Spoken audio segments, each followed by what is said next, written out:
infrastruktura dhe implantet në bërthamore, se centralet bërthamore, këtë rast është fjala për Zaporozhje, të cilët e kanë të okupuar dhe zotnojnë forcat ruse. Dhe në këtë drejtim mendoj që po që se nuk kem, sepse tash e kemi edhe rundin e ri, dikon ka mesi prillit, delegacionet, sidomos ruso-amerikane, kanë, mund të thëmë, kosgjatje më të madhe. Takimi i fundit me 24-rin ka qenë mars 12 orë me palën ruse, 6 orë me palën ukrainase. Dhe mendoj që të gjitha specifikat, me qenë se rusët e kanë tash kurzimin e tyre rreth sancioneve. E kanë parasysh atë se kush do ta përbën kontingjentin e trupave të sigurisë. Bile Putin në një vizitë të djeshme të flotës veriore të saj, ka cituar që për Ukrainën dëshiron të ketë një administrim ndërkombëtar për zgjedhjet.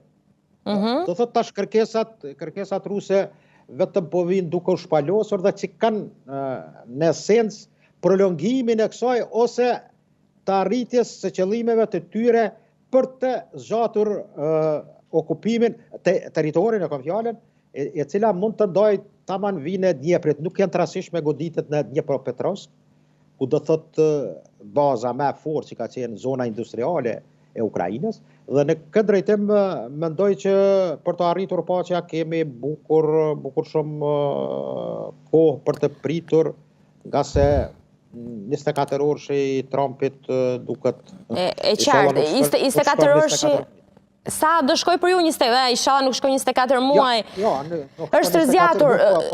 e kuptoj pak ironin nga deklarata e fortë që ka bërë, por rikujtojmë që ka qenë deklarat parazgjedhore, përpara se ai të ishte presidenti i Shteteve të Bashkuara të Amerikës, ndonjëherë me sa duket janë situata të cilat përdoren edhe për pak populizëm, sepse shohim që në realitet paktën që prej datës 20 janar ku ka ndodhur edhe ceremonia e inaugurimit, ku Donald Trump është vendosur zyrtarisht apo shpallur zyrtarisht edhe në rolin e tij si presidenti i Shtetit Bashkuar të Amerikës, vazhdojnë ende diskutime. Ndërkohë, zoti Bilali, përpara se ta mbyllim, dua t'ju pyes, duke qenë se jemi në këtë lloj situate, ju bëhet një lloj analize duke shtruar të gjitha, po themi, hipotezat e mundshme se si mund të jetë situata e konfliktit apo e luftës në Evropë brenda 7 viteve të ardhshme. Të paktën nga ana e Bashkimit Evropian është shprehur që brenda vitit 2030 mund të ketë një situatë kërcënimi, pra një sulmi të jashtëm, ndërkohë ju thatë vendet baltike kërcënohen që brenda 4 deri në 7 viteve të ketë një sulm nga ana e Rusisë, sidomos Estonia. Cili është plani konkret që duhet të ketë Bashkimi Evropian në këto momente që t'i parapri një situate e cila mund të degradojë deri në kërcënim edhe fizike kam fjalën? Po shif, do të